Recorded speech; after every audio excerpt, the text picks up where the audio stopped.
일방적으로 소비하는 소비 가축처럼 계속 끊임없이 소비하는 존재로 남거나 기껏해야 다시 재생산하여 어딘가에 올리거나 복제해서 붙이는 그러한 사람이 되고 만다는 겁니다. 안녕하세요. 이교수의 치과사람 크리에이터 서울대학교 인류학과 이현정 교수입니다. 오늘은 조금 색다른 책을 가져와 봤어요. 보통 제가 문학이라든지 에세이라든지 가끔 시도 소개하는데요.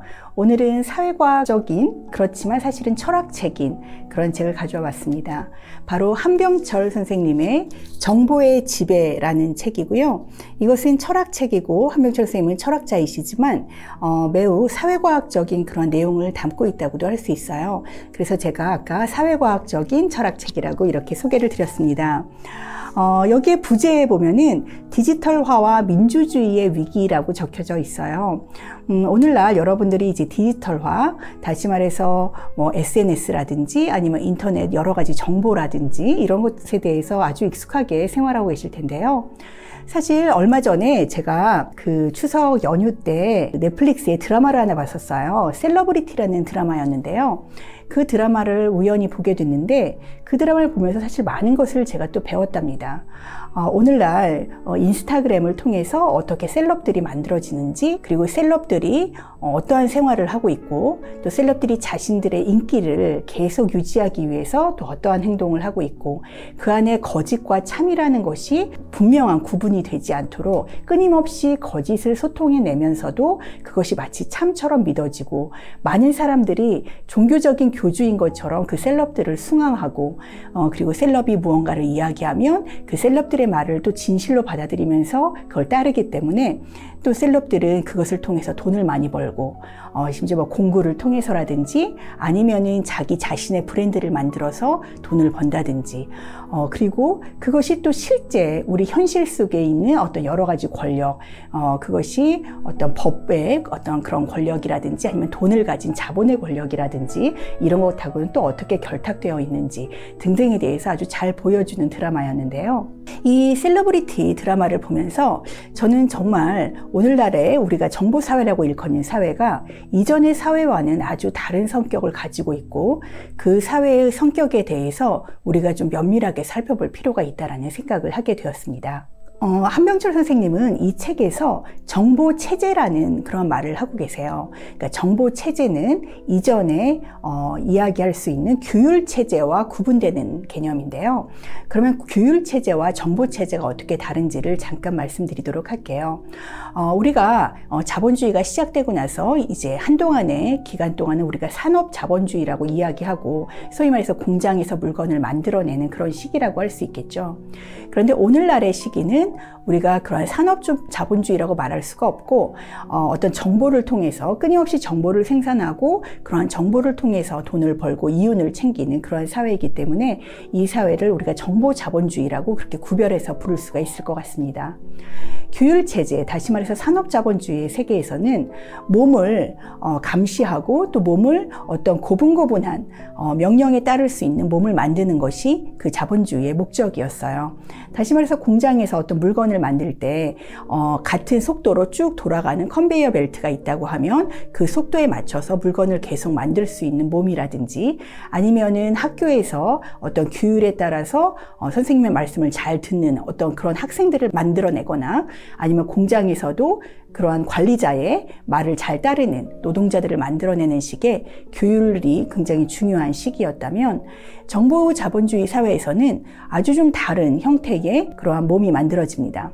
여기서는 어떠한 명령에 따라서 고분고분한 그러한 사람이 필요한 것이 아니라 끊임없이 자신의 메시지를 올릴 수 있는 그러한 적극적이고 창조적이고 연행적인 퍼포먼을 하는 사람이 필요하게 된 거죠. 그래서 이전에 그 산업자본주의와는 완전히 다른 식의 그런 인간이 만들어지게 되고 또 기대되게 됩니다.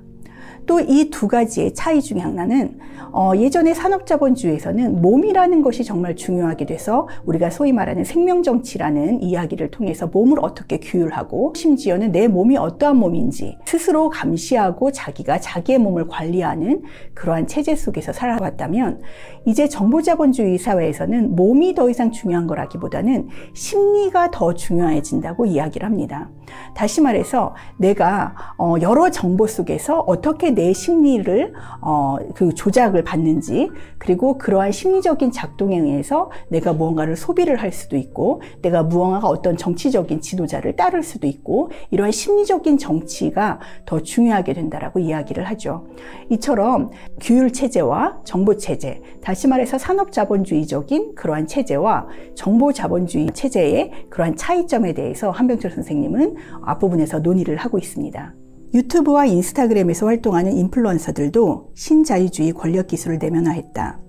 여행 분야, 뷰티 분야, 피트니스 분야를 막론하고 인플루언서들은 끊임없이 자유, 창조성, 진정성을 맹세한다. 동기부여 훈련자의 역할을 하는 인플루언서는 구원자로 행세한다. 팔로워는 신봉자로서 인플루언서의 삶에 참여한다. 즉 팔로워는 인플루언서가 자신의 연출된 일상에서 스스로 소비한다고 하는 상품을 구매한다. 그렇게 팔로워는 디지털 성찬식에 참여한다. 소셜미디어는 교회와 같다. 좋아요는 아멘이다. 공유는 성찬식이다. 소비는 구원이다. 인플루언서들의 드라마 작법인 반복은 따분함과 루틴으로 귀결되지 않는다. 오히려 반복은 전체에 예배의 성격을 부여한다. 동시에 인플루언서들은 소비 상품을 자기 실현의 도구로 느껴지게 만든다. 그리하여 우리는 우리 자신을 죽도록 실현하면서 죽도록 소비한다. 소비와 정체성이 하나로 합쳐진다. 정체성 자체가 하나의 상품이 된다. 네, 그 다음에 한병철 선생님이 말씀하시는 것 중에 하나는 이러한 정보체제, 정보자본주의 속에서 어떻게 그 민주주의라는 것이 소멸하고 소위 말하는 인포크라시, 다시 말해서 정보가 지배하는 그런 사회로 변질되고 있는가에 대해서 지적하고 계십니다. 독일의 철학자 하버마스에 따르면은 우리의 민주주의가 자라나는 데에는 책이라는 것이 정말 중요했다라고 이야기를 해요. 왜냐하면 책이라는 것은 무언가를 읽고 그리고 소통하려고 하고 또 자기 자신을 성찰하려고 하는 그러한 군중들을 만들어냈기 때문이죠. 우리가 책을 읽으면서 책에 있는 내용들을 우리가 생각하고 또 스스로에게 돌아보고 또 그러한 책에서 읽었었던 내용을 다른 사람들과 소통하려는 그러한 과정 속에서 민주주의라는 것은 성장할 수밖에 없는 것인데요. 그런데 오늘날의 정보를 한번 생각해 보죠. 책과는 아주 다른 형식을 띠고 있어요. 오늘날의 정보는 책처럼 읽고 어떤 내 자신을 생각해 볼 수 있는 그러한 시간적인 여유를 주지 않습니다. 정보는 무작위로 나에게 쏟아져 내리고 나는 그것을 소화할 수 있는 시간조차 제대로 갖지 못한 채 계속 쏟아지는 홍수와 같은 그러한 정보에 노출되어야만 하죠. 그래서 그 속에서는 어떤 성찰적인 자아, 내가 생각하고 그것을 다시 나의 언어로 바꾸어서 아니면 비판적인 언어로 바꾸어서 남들에게 이야기를 하고 소통하려고 할 수 있는 그러한 내용이 된다기보다는 그냥 일방적으로 소비하는 소비 가축이라고 한병철 쌤은 이야기를 하는데요. 소비 가축처럼 그것을 계속 끊임없이 소비하는 그러한 존재로 남거나 아니면 기껏해야 그렇게 받아들이는 것을 다시 재생산하여 내가 다시 글로 써서 어딘가에 올리거나 복제해서 붙이는 그러한 사람이 되고 만다는 겁니다. 그래서 이처럼 민주주의의 소멸과 이런 정보체제 간의 관계에 대해서 한병철 선생님은 말씀을 하고 계시는데요. 그렇지만 여기서 중요한 점의 하나는 이러한 정보체제에서 우리는 각각 아주 수동적인 시청자만은 아니라는 겁니다. 그러니까 하버마스가 과거에 텔레비전의 등장에 대해서 말하면서 텔레비전이라는 것은 이 보는 사람을 매우 수동적인 시청자로 만들고 어떠한 정보에 대해서 그야말로 수동적으로 흡수하는 그러한 오락성을 좋아하는 그러한 사람으로 만든다라고 이야기를 했지만 지금 인터넷 사회에서는 단지 수동적인 사람으로만 만들진 않죠. 그러한 정보를 받아들이고 나서 우리는 끊임없이 그것을 다시 복제하거나 아니면 그것에 대한 자신의 생각을 다시 붙여서 올리는 그러한 적극적인 행위자로 나타나는데요. 그런데 과연 이러한 체제에서 인포크라시라고 이야기되는 것이 왜 민주주의의 종말인가에 대해서는 우리가 조금 더 깊이 있게 생각해 볼 필요가 있습니다. 디지털화의 초기에 일각에서 미래의 민주주의로 꿈꾸었던 실시간 민주주의는 터무니없는 환상임이 드러나고 있다. 디지털 떼거리들은 책임 있는 정치적으로 행위하는 집단을 형성하지 못한다. 소셜미디어의 새로운 예속자인 팔로워들은 스마트한 인플루언서들에 의해 소비 가축으로 길든다. 그들은 탈정치화된다. 알고리즘이 조종하는 소셜미디어상의 소통은 자유롭지도 않고 민주주의적이지도 않다. 그 소통은 새로운 미성숙을 유발한다. 네, 예전에 인터넷이 등장하면서 많은 사람들이 그렇게 예견을 했었죠. 그러니까 이러한 인터넷의 발달을 통해서 우리의 민주주의는 더 성장하고 더 발전하는 것이 아닌가 생각을 했었는데요. 한명철 선생님은 지금 말씀하시기를 그러한 예견은 틀렸다. 오히려 민주주의는 소멸하고 있고 인포크라시, 다시 말해서 정보가 지배하는 사회가 되어가고 있다라고 이야기를 하고 계십니다. 그런데 사실 이것이 민주주의가 되기 어려운 까닭 중에 하나는 많은 사람들이 적극적으로 소통을 안 한다는 게 문제가 아닙니다. 여러분도 아시다시피 한편으로는 소비 가축처럼 그야말로 많은 정보들을 일방적으로 받아들이고 있는 입장이 되기도 하지만 또 이 사람들이 적극적으로 자신의 의견을 써서 올리고 그게 인스타그램이든지 페이스북이라든지 곳곳에 자신의 의견을 끊임없이 올리는 그러한 적극적인 행위자로 활동하고 있거든요. 그래서 단순히 소비 가축이라고 말하기는 한계가 있습니다. 그럼에도 불구하고 우리는 이러한 한계를 또 생각해 볼 수 있을 것 같아요. 어떤 거냐면 우리가 과연 누구랑 소통을 하냐 하는 겁니다. 뭐 좋아요라든지 하트라든지 이런 것을 통해서 우리가 보면 우리와 생각이 비슷한 우리의 영역 속에 있는 같은 서클 내에서 사람들만 소통을 한다고 할 때 우리에게는 어떤 면에서는 타자란 존재하지 않는다는 거죠. 우리와 다른 의견을 가진 사람 혹은 우리에게 비판적인 사람과는 소통을 하면서 더 나의 어떠한 부분들에 대해서 점검하고 또 성찰하고 더 나은 생각들을 같이 마련해낼 수 있는 그러한 과정이 근본적으로 부재하다는 것을 오늘날의 인포크라시, 다시 말해서 이러한 정보 체제 속에서 나타나는 현상이라고 볼 수 있을 것 같습니다. 그러면 마지막으로 제가 이러한 설명을 하고 있는 책의 일부분을 읽도록 할게요. 오늘날 소통은 타자의 차원이 점점 더 없어진다는 점에서 담론성이 점점 더 줄어든다. 사회는 서로 화해할 수 없는 타자성 없는 정체성들로 파열한다. 담론 대신에 정체성 전쟁이 벌어진다. 그리하여 사회는 공통의 것을, 특히 공통 감각을 상실한다. 우리는 서로의 말을 더는 경청하지 않는다. 경청은 사람들을 비로소 하나의 공동체로 용접하고 담론할 수 있게 해준다는 점에서 정치적 활동이다. 경청은 하나의 우리를 확립한다. 민주주의는 경청자 공동체다. 공동체 없는 소통으로서의 디지털 소통은 경청의 정치를 파괴한다. 그러면 우리는 단지 우리 자신의 말만 듣게 된다. 그것은 소통행위의 종말일 터이다.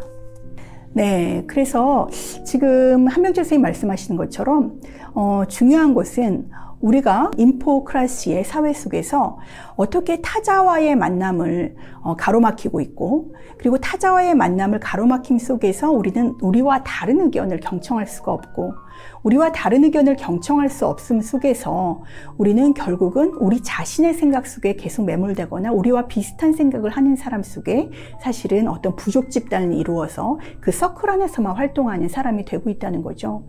이것은 민주주의를 몰락하게 하는데 아주 커다란 영향을 미칠 수밖에 없고요. 왜냐하면 우리는 서로 다른 생각들을 교환하고 소통하고 토론하는 것을 통해서 더 나은 것들을 발견하고 또 그것을 실행할 수 있어야 되는데 그런 것이 점점 차단되는 그러한 특징을 갖고 있기 때문이죠. 네, 오늘은 한병철 선생님의 정보의 지배라는 책을 통해서 오늘날의 정보의 지배, 다시 말해서 인포크라시의 그러한 특징을 한번 살펴보았고, 또 정보의 지배가 우리에게 어떠한 그 과거 산업자본주의와는 다르게 어떠한 모습을 양산하고 있는지에 대해서 한번 살펴보았습니다. 글쎄요, 여러분들 어떻게 생각하시나요? 이러한 사회가 점점 더 우리에게 어떤 희망과 더 발전을 가져다주는 모습이라고 생각을 하시나요? 아니면은 우리 사회는 점점 더 어떤 면에서는 더 커다란 기업이라든지 아니면 권력의 세계 속에 우리가 종속될 수밖에 없는 그러한 사회로 암담하게 흘러가고 있다고 생각을 하시나요? 이러한 점에 대해서 우리는 양측면 모두 생각해 볼 수 있을 것 같은데요.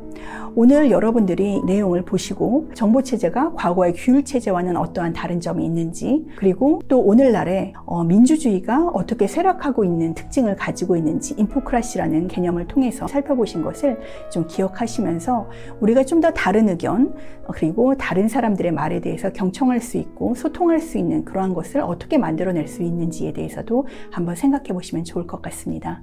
네, 그럼 오늘은 여기까지 하겠고요. 저는 또 다음 시간에 좋은 영상을 가지고 여러분들을 만나 뵙도록 하겠습니다. 여러분 오늘 영상이 좋으셨다면 좋아요, 구독, 알림 설정 부탁드리겠습니다. 감사합니다.